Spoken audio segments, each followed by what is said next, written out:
Boa noite, presidente. Sou Boa Thales noite, Thales. Campagnani, do PDT de Minas Gerais, e a minha Tudo, pergunta é sobre companheiro? teoria monetária moderna. A MMT é uma teoria oriunda de estudo de como as maiores economias capitalistas se desenvolveram. E um dos fatores-chave que foi descoberto foi relacionado à moeda, que essas economias que emitem a própria moeda, elas realizaram uma grande expansão monetária, usando a lógica de primeiro se gasta para depois se arrecadar. Então eu gostaria de saber, Ciro, se cabe a MMT no PND, ou se você irá usar a mesma lógica que é usada em estados e municípios, de que se só pode gastar o quanto se arrecadou. Veja, Thales, essa é uma pergunta que a gente tem que amadurecer e eu estou profundamente interessado em amadurecer isso. Deixa eu explicar para quem não estando iniciado como você brilhantemente está, não entendeu ainda. Basicamente, as pessoas dizem, a teoria conservadora diz que a moeda ela só pode ser emitida numa quantidade que corresponda a uma fração ideal do PIB do país que a emite. Então, teoricamente, no passado era ouro. Então, você só podia emitir o dólar se tivesse correspondência em ouro guardada aquela moeda. Então, teoricamente, a moeda é um título de crédito, sem prazo, sem juro, e isso é importante a gente fixar, é uma espécie de título de crédito sem prazo e sem juro, mas é um título de crédito que se realiza contra uma riqueza real. Até o governo Nixon era ouro, era o padrão ouro, ele revoga e estabelece a ficção de que a moeda é um título de crédito contra o PIB, ou seja, contra o conjunto de riquezas que um determinado país funciona.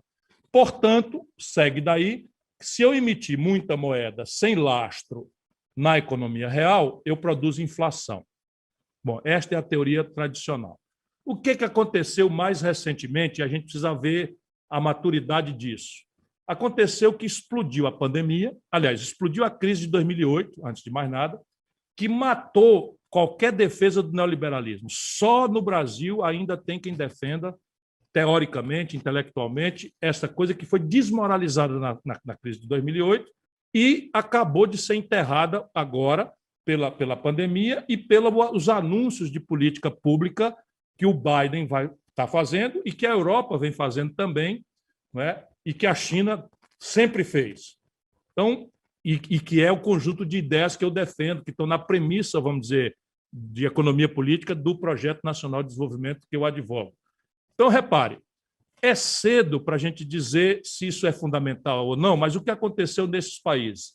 Eles emitiram muita moeda para pagar vacina, para pagar socorro emergencial, para fazer crédito para as empresas substituírem o faturamento estrangulado pelo isolamento social, e não aconteceu inflação nenhuma. Isto é o empírico, isso é o que aconteceu na Europa e o que aconteceu nos Estados Unidos, especialmente, onde o Fed, o Banco Central Americano, rasgou tudo que era conservadorismo e saiu para emprestar dinheiro direto para as empresas, dinheiro esse que ele próprio não tinha e que não veio de impostos e que ele emitiu, sem lastro, e não teve inflação. A partir daí, começaram-se a elaborar teorias que acabaram nessa teoria da nova. No Brasil, quem trouxe essa inovação é um cara extraordinariamente inteligente, que é o André Lara Rezende. Extraordinariamente inteligente. Trabalhou comigo na minha equipe no Plano Real, é um dos originais formuladores do Plano Real, junto com o Pércio Arida, mas quem trouxe essa ideia foi o André. E o que ele diz? Vamos abrir essa discussão, que é novidade. Portanto, eu agradeço ao Thales. O que ele diz, o André? Ora, eu estou emitindo dívida com prazo cada vez mais curto, é o caso do Brasil, prazo cada vez mais curto e juro cada vez mais alto. E ele tem razão, o Brasil está caminhando para 100% do PIB e um quarto disso está vencendo em 4 dias, portanto é quase dinheiro. Pergunta o André para argumentar, por que eu preciso emitir um título que vence em 4 dias, com juro lá no céu, se eu posso emitir uma espécie de título sem prazo de vencimento e sem juro que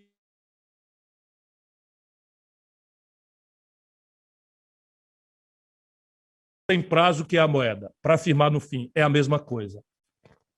Eu quero conferir, porque eu já sou muito na contramão de todas essas interdições que estão destruindo o Brasil e que foram aperfeiçoadas aí ao longo dos últimos 20 anos, porque o Fernando Henrique introduziu né, por influência neoliberal do FMI, câmbio flutuante, superávit primário, meta de inflação. Quem criou isso foi Armínio Fraga, de madrugada. O Michel Temer agravou isso com o teto de gastos e o Bolsonaro está querendo agravar mais ainda com um Banco Central independente e uma possibilidade dos ricos terem suas contas em dólar nos bancos, quebrando tudo o que é e extinguindo a nação brasileira no que interessa. Entretanto, o Brasil também fez isso, Thales. Quando você vai olhar a expansão monetária, o governo Bolsonaro fez uma expansão monetária muito grande. E a inflação que aconteceu no Brasil, ou que está acontecendo, em nenhum caso foi puxado por essa emissão. Ela centralmente foi puxada pelos preços de commodities no estrangeiro e por uma brutal desvalorização cambial que eu já comentei aqui, desvalorizou o dólar. Quando você desvaloriza o dólar, a gente já sabe, a turma boa sabe, a gente não compra dólar, mas come pão. E pão é feito de trigo. E trigo o Brasil tem que importar pagando em dólar. Então, se aumenta o preço do dólar em real, o preço do trigo aumenta e o preço do pão vai aumentar em real. E a soja subiu, o óleo de soja, quem está procurando, subiu muito porque os chineses estão comprando e aí eles preferem vender lá fora e faturar em dólar, porque o Brasil destruiu sua política de estoque regulador. É uma tragédia por cima de outra, o desmonte que está acontecendo com o Brasil. O serviço é pesado, mas, enfim, eu tenho equipe, tenho compreensão, tenho vivência, tenho experiência e tenho muita segurança de que se a gente unir o povo e fizer uma campanha honesta, dizendo quais são os problemas e quais são as soluções, o Brasil vira o jogo muito mais rápido do que se pode supor. Por enquanto, a discussão sobre a nova teoria monetária cabe, sim, no Projeto Nacional de Desenvolvimento, mas não está com o martelo, com o prego batido e a ponta virada ainda. Por quê? Porque o real não é o dólar. O real não é o euro. E é muito cedo ainda para a gente imaginar que uma emissão monetária que seja feita apenas para financiar, por exemplo, eu pegar, fazer o Banco Central emitir moeda e eu financiar uma ferrovia. Será que isso não vai ter efeito inflacionário no Brasil? Diz o André Lara Rezende que não. Eu ainda não estou seguro, mas é preciso que a gente não tire do nosso universo de reflexão nenhum assunto.